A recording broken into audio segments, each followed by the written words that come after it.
Hello students, നമ്മളിനി advanced corporate അക്കൗണ്ടിങ്ങിലെ മറ്റൊരു ചാപ്റ്ററിലേക്ക് കടക്കുകയാണ്. ചാപ്റ്ററിൻ്റെ പേര് അമാൽഗമേഷൻ ഓഫ് കമ്പനീസ് ആണ്. അതിൻ്റെ ഇൻട്രൊഡക്ഷൻ ക്ലാസ്സാണ് നമ്മളിന്ന് പറയുന്നത്. അമാൽഗമേഷൻ ഓഫ് കമ്പനീസ് നിങ്ങൾക്കറിയാം, നമ്മൾ കഴിഞ്ഞ മുന്നത്തെ വീഡിയോയിൽ അമാൽഗമേഷനും മെർജറും ഡീറ്റെയിൽ തിയറി ഭാഗങ്ങൾ ഒരുപാട് നമ്മൾ ഡിസ്കസ് ചെയ്തതാണ്. അപ്പോൾ അതുകൊണ്ട് കൂടുതൽ തിയറി ഒന്നും നമ്മളിവിടെ ഡിസ്കസ് ചെയ്യുന്നില്ല. നമ്മൾ വേഗം തന്നെ പ്രാക്ടിക്കൽ സൊല്യൂഷൻസിലേക്കാണ് പോകുന്നത്. ഓക്കെ, പ്രാക്ടിക്കൽ പ്രോബ്ലത്തിലേക്കാണ് നമ്മൾ പോകുന്നത്.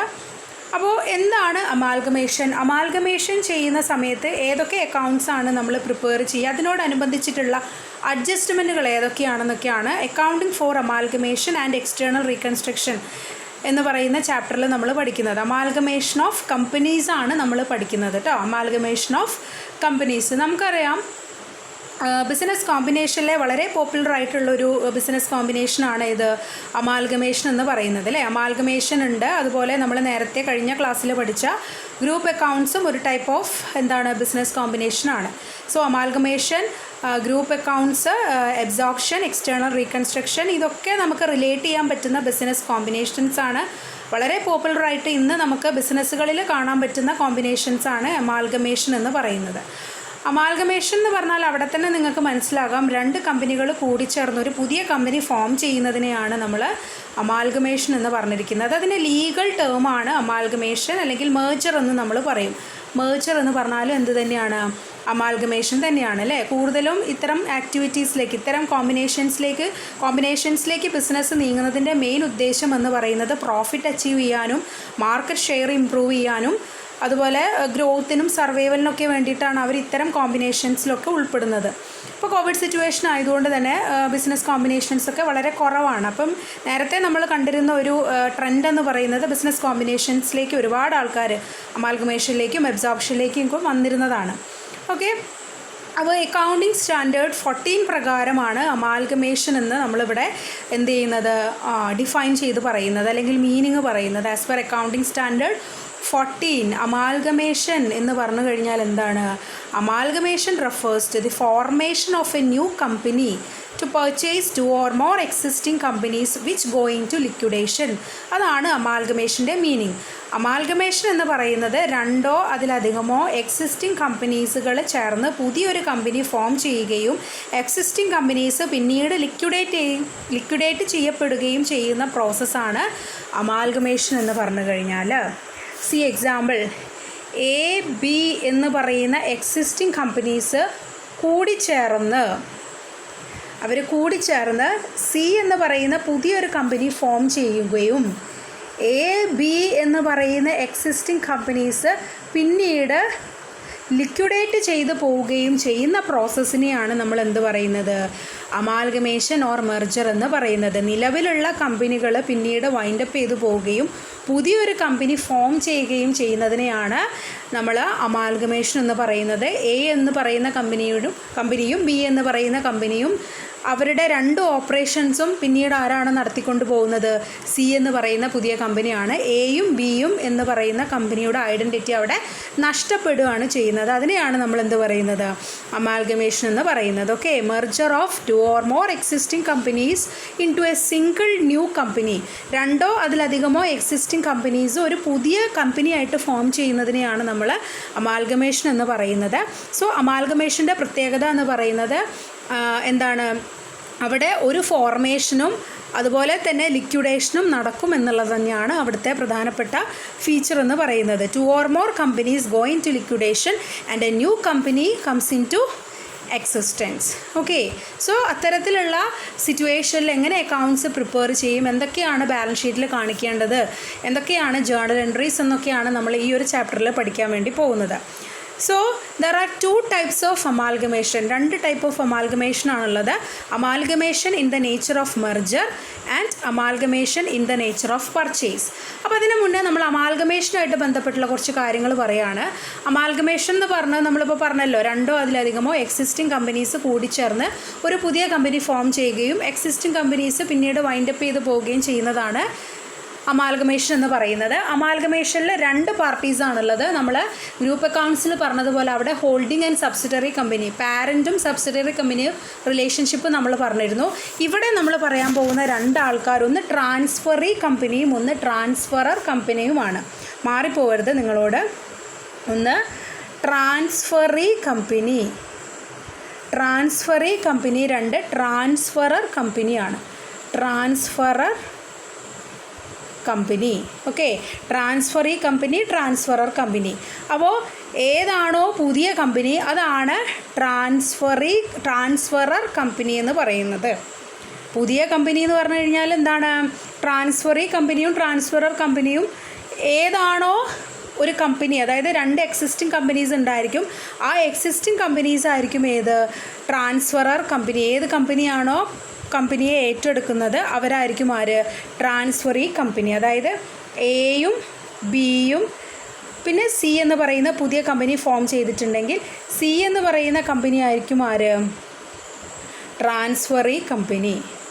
Transferee company, okay. A B എന്ന് പറയുന്ന കമ്പനിയാണ് ആര്? Transferor company. പുതിയ കമ്പനി ട്രാൻസ്ഫറിയാണ്, പഴയ കമ്പനി ഏതാണ്? ട്രാൻസ്ഫറർ. ഈ 2 കമ്പനികളും കൂടിച്ചേർന്നിട്ട് ഒരു പുതിയ കമ്പനിയാണല്ലോ ഫോം ചെയ്യുന്നത്. അപ്പോൾ ഈ ട്രാൻസ്ഫറി കമ്പനി എന്ന് പറയുന്നത് സിയും ട്രാൻസ്ഫറർ കമ്പനി എന്ന് പറയുന്നത് എയും ബിയാണ്. അവരെ ട്രാൻസ്ഫറർ എന്ന് വിളിക്കുന്നത് എന്താണ്? ട്രാൻസ്ഫറർ കമ്പനിയുടെ അസറ്റും ലയബിലിറ്റീസും ആണ് എങ്ങോട്ട് മാറ്റുന്നത്? ട്രാൻസ്ഫറി കമ്പനിയിലേക്ക് മാറ്റുന്നത്. അവരാണ് പർച്ചേസ് ചെയ്യുന്നത്, ട്രാൻസ്ഫറി കമ്പനി. അപ്പം ആരാണോ ട്രാൻസ്ഫർ ആവുന്നത് അവരെ ട്രാൻസ്ഫറർ കമ്പനി എന്നും, ആരാണോ അവരെ ഏറ്റെടുക്കുന്നത്, അതായത് ആ ബിസിനസ് പിന്നീട് മുന്നോട്ട് കൊണ്ടുപോകുന്നത് ആരാണോ ആ പുതിയ കമ്പനിയെ നമ്മൾ ട്രാൻസ്ഫറി കമ്പനി എന്നും വിളിക്കും. അപ്പോൾ അമാൽഗമേഷനിൽ 2 ആൾക്കാർ വരുന്നുണ്ട്. ഒന്ന് ട്രാൻസ്ഫറർ കമ്പനിയും അതുപോലെ തന്നെ ഒന്ന് ട്രാൻസ്ഫറി കമ്പനിയും. പിന്നെ ഇവിടെ ഒരു പർച്ചേസ് കൺസിഡറേഷൻ വരുന്നുണ്ട്. പർച്ചേസ് കൺസിഡറേഷൻ നമ്മൾ ഗ്രൂപ്പ് അക്കൗണ്ട്സിലും പറഞ്ഞിരുന്നില്ലേ പർച്ചേസ് കൺസിഡറേഷൻ. അതുപോലെ ഇവിടെയും പർച്ചേസ് കൺസിഡറേഷൻ വരുന്നുണ്ട്. അത് ആർക്കാണ് കൊടുക്കുക? ട്രാൻസ്ഫറി കമ്പനി ട്രാൻസ്ഫറർ കമ്പനിക്കാണ് എന്ത് കൊടുക്കുക? പർച്ചേസ് കൺസിഡറേഷൻ കൊടുക്കുക. അതായത് ട്രാൻസ്ഫറി കമ്പനി ട്രാൻസ്ഫറർ കമ്പനിയെ ഏറ്റെടുക്കുന്ന സമയത്ത് അവർ പിന്നീട് ലിക്വിഡേറ്റ് ചെയ്ത് പോവല്ലേ, അപ്പോൾ അവർക്ക് കോമ്പൻസേഷനായിട്ട് കൊടുക്കുന്ന എമൗണ്ട് ആണ് എന്ത്? പർച്ചേസ് കൺസിഡറേഷൻ എന്ന് പറയുന്നത്, ഓക്കെ. അപ്പോൾ പർച്ചേസ് കൺസിഡറേഷൻ അവർക്ക് ക്യാഷ് ആയിട്ട് കൊടുക്കാം, അല്ലെങ്കിൽ കൈൻഡ് ആയിട്ട് കൊടുക്കാം, അസറ്റായിട്ട് കൊടുക്കാം, അതല്ലെങ്കിൽ ഷെയർ ആയിട്ടും കൊടുക്കാം, ഓക്കെ. അപ്പോൾ നമ്മൾ അമാൽഗമേഷൻ പറഞ്ഞു. അമാൽഗമേഷൻ എന്ന് പറഞ്ഞാൽ എ ബി എന്ന് പറയുന്ന എക്സിസ്റ്റിംഗ് കമ്പനി സി എന്ന് പറയുന്ന പുതിയ കമ്പനിയായിട്ട് മാറുകയാണ്.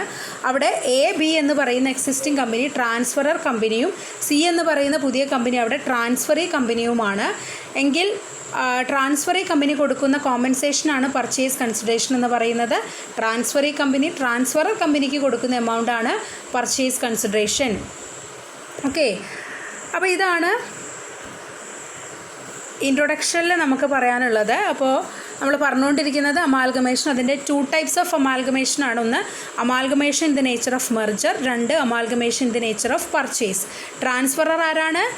പഴയ കമ്പനികളാണ് ട്രാൻസ്ഫറർ. ട്രാൻസ്ഫറി ആരാണ്? പുതിയ കമ്പനി. അതായത് ആരാണോ കമ്പനിയെ ഏറ്റെടുക്കുന്നത്, അല്ലേ? ആരാണോ കമ്പനിയെ ഏറ്റെടുക്കുന്നത്, ഏത് കമ്പനിയാണോ പുതിയത് വരുന്നത് അവരാണ് ആര്?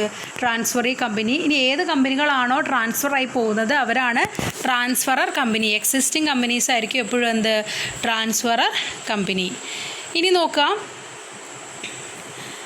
ഇനി നമ്മൾ 2 കാര്യങ്ങൾ പറഞ്ഞല്ലോ, ടൈപ്സ് ഓഫ് അമാൽഗമേഷൻ. ഒന്ന് amalgamation in the nature of മെർജറും പറഞ്ഞു, amalgamation in the nature of പർച്ചേസും പറഞ്ഞു. ഇനി 1 ബൈ 1 ആയിട്ട് ഓരോന്നും എന്താണെന്ന് പറയാം. ഒന്ന് നോക്കുക, amalgamation in the nature of merger ആണ് നമ്മൾ ഫസ്റ്റ് പറയാൻ വേണ്ടി പോകുന്നത്. എപ്പോഴാണ് നമ്മൾ amalgamation in the nature of merger ആണെന്ന് പറയുന്നത്?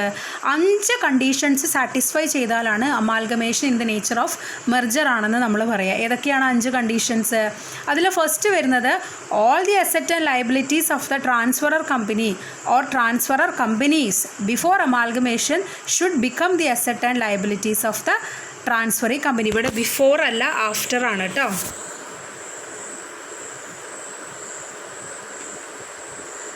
after, okay. എന്താ പറയുന്നത്? all the asset and liabilities of the transferor companies after amalgamation it should become the asset and liabilities of transferring company. Transferor കമ്പനിക്ക് ഏതൊക്കെ അസറ്റുകളാണോ ഏതൊക്കെ ലയബിലിറ്റീസ് ആണോ ഉള്ളത് after amalgamation അതൊക്കെ ആരുടേതായിട്ട് മാറും? ട്രാൻസ്ഫറി കമ്പനിയുടേതായിട്ട് മാറും. അതാണ് ആദ്യത്തെ കണ്ടീഷൻ. രണ്ടാമത്തേത് share holders holding not less than 90% of the face value of equity shares of the transferor company should become the shareholders of the transferee company.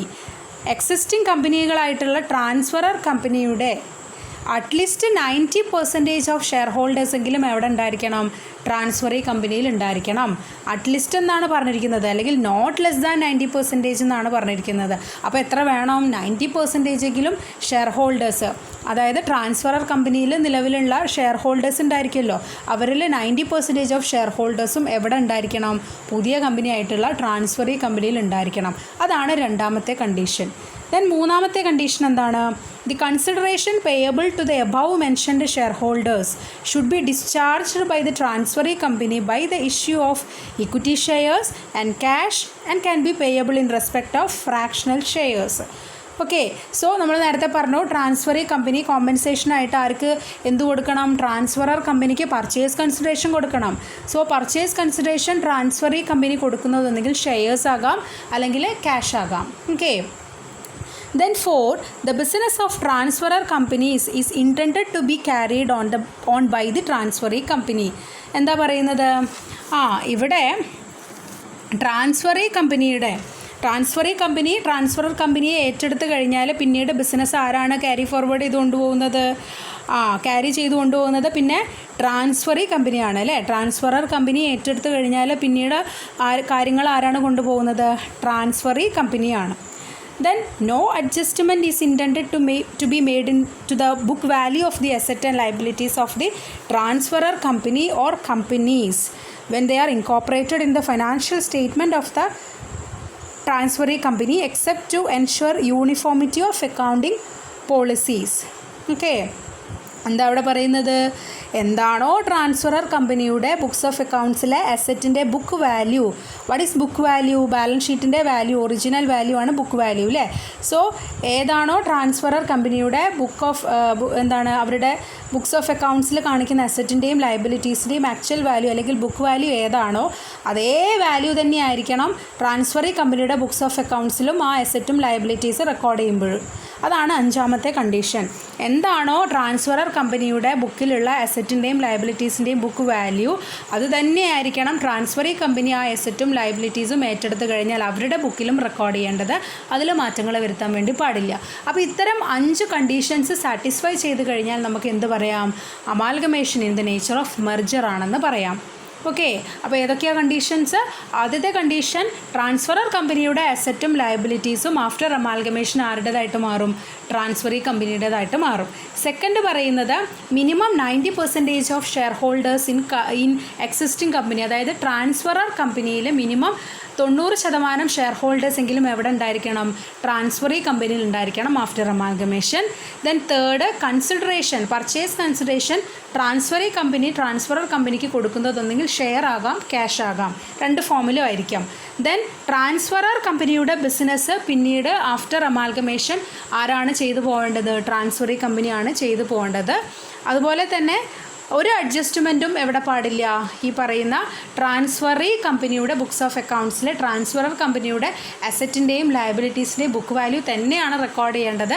അതല്ലാതെ വേറൊരു അഡ്ജസ്റ്റ്മെൻറ്റും അവർ ചെയ്യാൻ വേണ്ടി പാടില്ല. ഓക്കെ, അപ്പോൾ ഇത്രയും കണ്ടീഷൻസ് ഫുൾഫിൽ ചെയ്ത് കഴിഞ്ഞാൽ അത് നമുക്ക് എന്താണ്? അമാൽഗമേഷൻ ദ നേച്ചർ ഓഫ് മെർജറായിട്ട് കൺസിഡർ ചെയ്യാൻ വേണ്ടി പറ്റും.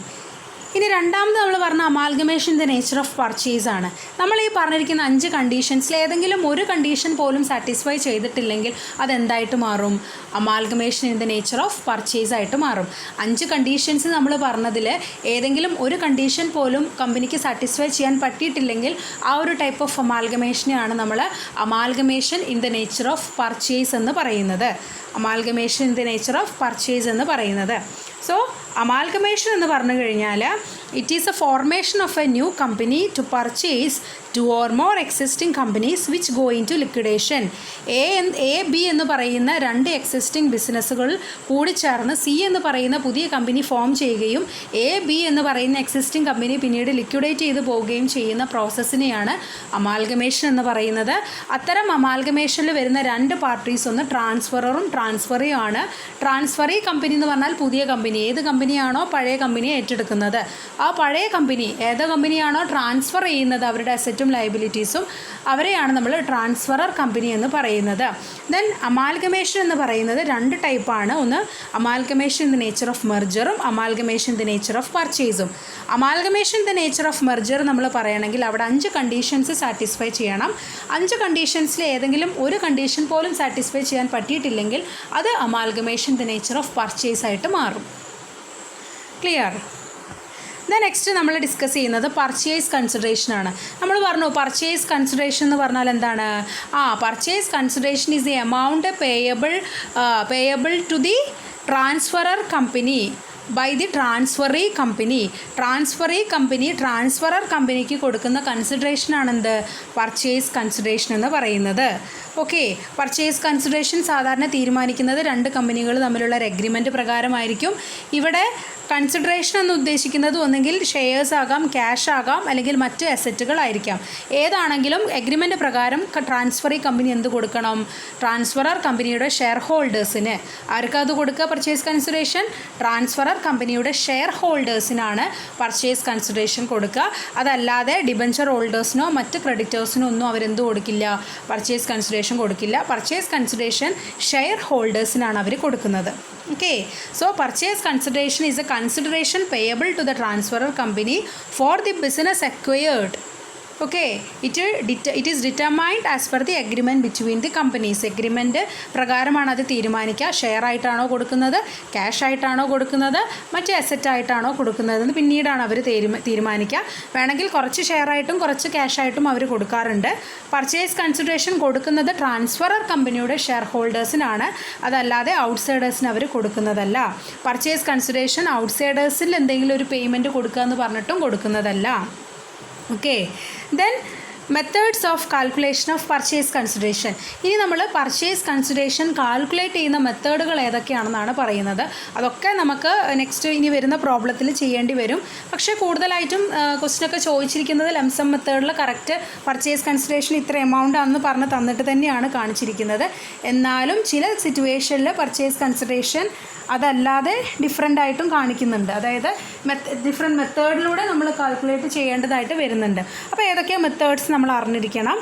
There are 4 methods of determining purchase consideration. 4 മെത്തേഡാണ് പർച്ചേസ് കൺസിഡറേഷൻ നമ്മൾ തീരുമാനിക്കാൻ വേണ്ടിയിട്ട് ഉപയോഗിക്കുന്നത്. ഏതൊക്കെയാണ്? ലംസം മെത്തേഡും, second net payment method, third net asset method, fourth share exchange method. അതിൽ ലംസം മെത്തേഡാണ് സാധാരണ നമ്മൾ കണ്ടുവരാറ്. എന്താ ലംസം മെത്തേഡ്? ഒരു തുക അല്ലെ ഒരു സം എമൗണ്ട് നമ്മൾ അവിടെ കൊടുക്കും. ഫോർ എക്സാമ്പിൾ എന്താണ്? എ എന്ന് പറയുന്ന കമ്പനി ബി എന്ന് പറയുന്ന കമ്പനിയെ പർച്ചേസ് ചെയ്യുകയാണെങ്കിൽ കൺസിഡറേഷൻ ഓഫ് ₹5 lakhs. ആ 5 lakhs എന്താണ്? കൺസിഡറേഷനാണ്, പർച്ചേസ് കൺസിഡറേഷനാണ്. അങ്ങനെ ഒരു കറക്റ്റ് എമൗണ്ട്, ഒരു ഫുൾ എമൗണ്ട് നമുക്ക് തരികയാണെങ്കിൽ അത്തരം മെത്തേഡാണ് നമ്മൾ ലംസം മെത്തേഡ് എന്ന് പറയുക. Okay, transferee company agree to pay a fixed amount to the transferor company. Transferor കമ്പനിക്ക് പർച്ചേസ് കൺസിഡറേഷനായിട്ട് ഒരു ഫിക്സഡ് എമൗണ്ട് കൊടുക്കുന്നുണ്ടെങ്കിൽ അത്തരം മെത്തേഡിനെയാണ് നമ്മൾ എന്ത് വിളിക്കുന്നത്? ലംസം മെത്തേഡ് എന്ന് വിളിക്കുന്നത്. ഓക്കെ, അതിൻ്റെ എക്സാമ്പിളാണ് താഴെ. A limited purchase the business of B limited for a consideration of ₹5 lakhs എന്ന് പറഞ്ഞ് കൊടുത്തത്. ഇനി രണ്ടാമത്തെ മെത്തേഡാണ് net payment method. Net payment method എന്ന് പറഞ്ഞാൽ it is primarily based on the net payment method. Purchase consideration is primarily based on net payment method. Under this method, purchase consideration is calculated by adding all the payments which the transferee company agrees to make in the form of shares, securities and cash to the shareholders of the transferor company. എന്താണ് ഇവിടെ different modes of കൺസിഡറേഷനാണ് ആര് കൊടുക്കുന്നത്? Transferee company transferor കമ്പനിക്ക് കൊടുക്കുന്നത്. അപ്പോൾ അങ്ങനെ കൊടുക്കുന്ന സമയത്ത് ആ മോഡ്സ് ഓഫ് കൺസിഡറേഷൻ എല്ലാം കൂടി ആഡ് ചെയ്തിട്ടാണ് ഇവിടെ എന്ത് തീരുമാനിക്കുന്നത്? നെറ്റ് പർച്ചേസ് കൺസിഡറേഷൻ തീരുമാനിക്കുന്നത്. ആ ഒരു മെത്തേഡിനെയാണ് നമ്മൾ എന്ത് വിളിക്കുന്നത്? നെറ്റ് പേയ്മെൻറ്റ് മെത്തേഡ് എന്ന് വിളിക്കുന്നത്. അതായത് ട്രാൻസ്ഫറി കമ്പനി ട്രാൻസ്ഫറർ കമ്പനിക്ക് കൺസിഡറേഷനായിട്ട് ഷെയർ കൊടുക്കും, അസറ്റ് കൊടുക്കും, ക്യാഷ് കൊടുക്കും, ഇതെല്ലാം കൂടി ആഡ് ചെയ്തിട്ടുള്ള എമൗണ്ട് ആണ് എന്ത് പർച്ചേസ് കൺസിഡറേഷൻ എന്ന് പറയുന്നത്. ഏതൊരു മെത്തേഡിൽ? നെറ്റ് പേയ്മെൻറ്റ് മെത്തേഡിൽ. ഓക്കെ, സോ നെറ്റ് പേയ്മെൻറ്റ് മെത്തേഡിൽ പർച്ചേസ് കൺസിഡറേഷൻ കാൽക്കുലേറ്റ് ചെയ്യുന്നത് by adding all the payments which the transferee company agrees to make in the form of shares, securities, cash to the shareholders of the transferor company. അപ്പം ഇത്തരം modes of consideration എല്ലാം കൂടി add ചെയ്തതാണ് എന്ത് purchase consideration. Under which method? Net payment method. Okay, then third net asset method. What is net asset method? Yes, under this method, the amount of purchase consideration is determined on the basis of asset and liabilities taken over at agreed values. Okay, transferor കമ്പനിയുടെ അസറ്റും ലയബിലിറ്റീസും എത്ര വാല്യൂവിലാണോ transferee company purchase ചെയ്തിരിക്കുന്നത് അതിൻ്റെ ബേസിലാണ് ഇവിടെ എന്ത് ചെയ്യുന്നത്? Purchase consideration calculate ചെയ്യുന്നത്. If nothing is mentioned about the values at which assets and liabilities are taken over, book values of asset and liabilities are to be taken. ചിലപ്പോൾ നമുക്ക് ക്വസ്റ്റ്യനിൽ തരില്ല, ചിലപ്പം ക്വസ്റ്റ്യനിൽ തരും ചെയ്യും ഇത്ര എമൗണ്ടിനൊക്കെയാണ് നമ്മൾ ട്രാൻസ്ഫറർ കമ്പനിയുടെ അസറ്റും ലയബിലിറ്റീസും ഏറ്റെടുക്കുന്നതെന്ന് ചിലപ്പം ക്വസ്റ്റ്യനിൽ തരും. ചിലപ്പോൾ അങ്ങനെ ക്വസ്റ്റ്യനിൽ തന്നില്ല എന്ന് വിചാരിക്കുകയാണെങ്കിൽ നമ്മൾ ഏതെടുക്കണം? ബുക്ക് വാല്യൂവിലായിരിക്കണം അതെല്ലാം കൺസിഡർ ചെയ്യേണ്ടത്. അപ്പോൾ നോക്കുക, നെറ്റ് അസറ്റ് മെത്തേഡിൽ നമ്മൾ പർച്ചേസ് കൺസിഡറേഷൻ കാൽക്കുലേറ്റ് ചെയ്യുന്നത് നെറ്റ് അസറ്റിനെ ബേസ് ചെയ്തിട്ടാണ്. എന്താണ് നെറ്റ് അസറ്റ്? നമ്മൾ നേരത്തെ പഠിച്ചതാണല്ലോ. നെറ്റ് അസറ്റ് എന്ന് പറഞ്ഞാൽ എന്താണ്? Total asset minus total liabilities, total outsiders liabilities. Okay, transferor കമ്പനിയുടെ ഏതെല്ലാം അസറ്റാണോ ഏതെല്ലാം ലയബിലിറ്റി ആണോ ട്രാൻസ്ഫറി കമ്പനി ഏറ്റെടുത്തിരിക്കുന്നത് അത്തരം അസറ്റിൻ്റെയും ലയബിലിറ്റീസിൻ്റെയും വാല്യൂവിനെ ബേസ് ചെയ്തിട്ടാണ് ഇവിടെ പർച്ചേസ് കൺസിഡറേഷൻ കാൽക്കുലേറ്റ് ചെയ്യുന്നത്. അതിൻ്റെ ഇക്വേഷൻ താഴെ തന്നിട്ടുണ്ട്. എന്താണ്? Asset taken over at agreed values minus liabilities taken over at agreed values. Okay, asset taken over at agreed values, transferee company ഏതെല്ലാം വാല്യൂസിലാണോ അസറ്റ് ടേക്കൺ ഓവർ ചെയ്തിരിക്കുന്നത് അത് മൈനസ് ഏതെല്ലാം ലയബിലിറ്റീസ് ആണോ അവർ ടേക്ക് ഓവർ ചെയ്തിരിക്കുന്നത് അത് തമ്മിലുള്ള ഡിഫറൻസ് ആയിരിക്കും എന്ത്? പർച്ചേസ് കൺസിഡറേഷൻ എന്ന് പറയുന്നത്. Purchase consideration is equal to asset taken over at agreed value minus liabilities taken over at agreed values. Okay, അപ്പോൾ നമ്മളിവിടെ പർച്ചേസ് കൺസിഡറേഷൻ കാൽക്കുലേറ്റ് ചെയ്യുന്ന മെത്തേഡാണ് പറഞ്ഞത്. ഒന്ന് ലംസം മെത്തേഡ് പറഞ്ഞു, സെക്കൻഡ് നെറ്റ് പേയ്മെൻറ്റ് മെത്തേഡ് പറഞ്ഞു by adding all the modes of considerations. Then third net asset method, that means total asset minus total liabilities, that means asset taken over at agreed value minus liabilities taken over at agreed values. അത് നമ്മളെ difference ആണ് എന്ത്? Purchase consideration എന്ന് പറയുന്നത്. Then fourth മെത്തേഡാണ് share exchange method. Share exchange method. Sometimes the purchase consideration is ascertained on the basis of the ratio in which the shares of the transferee company are to be exchanged for the shares of the transferor company. Okay. Transferor കമ്പനിയുടെ ഷെയറും transferee കമ്പനിയുടെ ഷെയറും തമ്മിലുള്ള relation അല്ലെങ്കിൽ അത് തമ്മിലുള്ള റേഷ്യോനെയാണ് നമ്മളിവിടെ എന്ത് വിളിക്കുന്നത്? ഷെയർ എക്സ്ചേഞ്ച് മെത്തേഡ് എന്ന് വിളിക്കുന്നത്. ട്രാൻസ്ഫറി കമ്പനിയുടെ ഷെയറും ട്രാൻസ്ഫറർ കമ്പനിയുടെ ഷെയറും തമ്മിലുള്ള റിലേഷൻഷിപ്പ് അല്ലെങ്കിൽ റേഷ്യോനെയാണ് നമ്മൾ ഷെയർ എക്സ്ചേഞ്ച് മെത്തേഡ് എന്ന് വിളിക്കുന്നത്. So this share exchange method is also known as intrinsic value method. എന്താ വിളിക്കുക? Intrinsic value method. എന്താണ് ഇൻട്രിൻസിക് വാല്യൂ എന്ന് പറയുന്നത്? ഇൻട്രിൻസിക് വാല്യൂ എന്ന് പറയുന്നത് അതെങ്ങനെയാണ് നമ്മൾ കാൽക്കുലേറ്റ് ചെയ്യുക? Net asset divided by the number of shares. നമ്മൾ മുകളിൽ കാണുന്നുണ്ട് നിങ്ങൾക്ക് ഇൻട്രിൻസിക് വാല്യൂ എന്ന് പറഞ്ഞാൽ net asset divided by number of shares ആണ്. നെറ്റ് അസറ്റ് എന്ന് പറഞ്ഞാൽ നിങ്ങൾക്കറിയാം total asset minus total outside liabilities. Total asset minus total outside ലയബിലിറ്റിയാണ് എന്ത്? നെറ്റ് അസറ്റ് എന്ന് പറയുന്നത്. അപ്പോൾ ആ നെറ്റ് അസറ്റിനെ നമ്പർ ഓഫ് ഷെയർ കൊണ്ട് ഡിവൈഡ് ചെയ്തതാണ് എന്ത്? ഇൻട്രിൻസിക് വാല്യൂ എന്ന് പറയുന്നത്. അപ്പം ഷെയർ എക്സ്ചേഞ്ച് മെത്തേഡ് അല്ലെങ്കിൽ ഇൻട്രിൻസിക് വാല്യൂ മെത്തേഡിൽ എങ്ങനെയാണ് നമ്മൾ പർച്ചേസ് കൺസിഡറേഷൻ കാൽക്കുലേറ്റ് ചെയ്യുക? ആദ്യം നമ്മൾ ഇൻട്രിൻസിക് വാല്യൂ ഷെയർ കാൽക്കുലേറ്റ് ചെയ്യുക. എങ്ങനെയാണ് കാൽക്കുലേറ്റ് ചെയ്യുക? By dividing net asset by number of shares. Okay, net asset എന്ന് പറഞ്ഞാൽ all asset minus outside liabilities ആണ്. സോ പർച്ചേസ് കൺസിഡറേഷൻ ഇവിടെ കാൽക്കുലേറ്റ് ചെയ്യുക by multiplying the intrinsic value with number of shares. നമുക്കിപ്പോൾ എത്രയാണോ ഇൻട്രിൻസിക് വാല്യൂ കിട്ടിയിരിക്കുന്നത് അത് into എത്രയാണ് നമ്പർ ഓഫ് ഷെയർസ് കൊണ്ട് മൾട്ടിപ്ലൈ ചെയ്താൽ നമുക്ക് എന്ത് കിട്ടി? നമുക്ക് പർച്ചേസ് കൺസിഡറേഷൻ കിട്ടി. അപ്പോൾ പർച്ചേസ് കൺസിഡറേഷൻ ഇൻട്രിൻസിക് വാല്യൂ മെത്തേഡിൽ എങ്ങനെയാണ് കാൽക്കുലേറ്റ് ചെയ്യുക? ഇൻട്രിൻസിക് വാല്യൂ ആദ്യം നമ്മൾ കാൽക്കുലേറ്റ് ചെയ്യുക. എന്താണ്? Net asset minus number of shares. ഇനി ഇൻട്രിൻസിക് വാല്യൂ കിട്ടിക്കഴിഞ്ഞാൽ പർച്ചേസ് കൺസിഡറേഷൻ നമുക്ക് കാൽക്കുലേറ്റ് ചെയ്യാം. എങ്ങനെയാണ്? പർച്ചേസ് കൺസിഡറേഷൻ കാൽക്കുലേറ്റ് ചെയ്യാം intrinsic value into number of shares. എത്രയാണോ ഷെയർ അതുകൊണ്ട് മൾട്ടിപ്ലൈ ചെയ്ത് കഴിഞ്ഞാൽ നമുക്ക് എന്ത് കാൽക്കുലേറ്റ് ചെയ്യാം? പർച്ചേസ് കൺസിഡറേഷൻ കാൽക്കുലേറ്റ് ചെയ്യാം. ഓക്കെ, അപ്പോൾ ഇത്രയും മെത്തേഡ്സാണ് നമുക്ക് അവിടെ വരുന്നത്. പർച്ചേസ് കൺസിഡറേഷൻ്റെ കാൽക്കുലേഷനായിട്ട് ബന്ധപ്പെട്ടിട്ട് നമ്മൾ പറഞ്ഞിരിക്കുന്നത്. അപ്പോൾ ഏതൊക്കെ മെത്തേഡാണ് പറഞ്ഞിരിക്കുന്നത്? Lump sum method, net payment method, net asset method, share exchange method.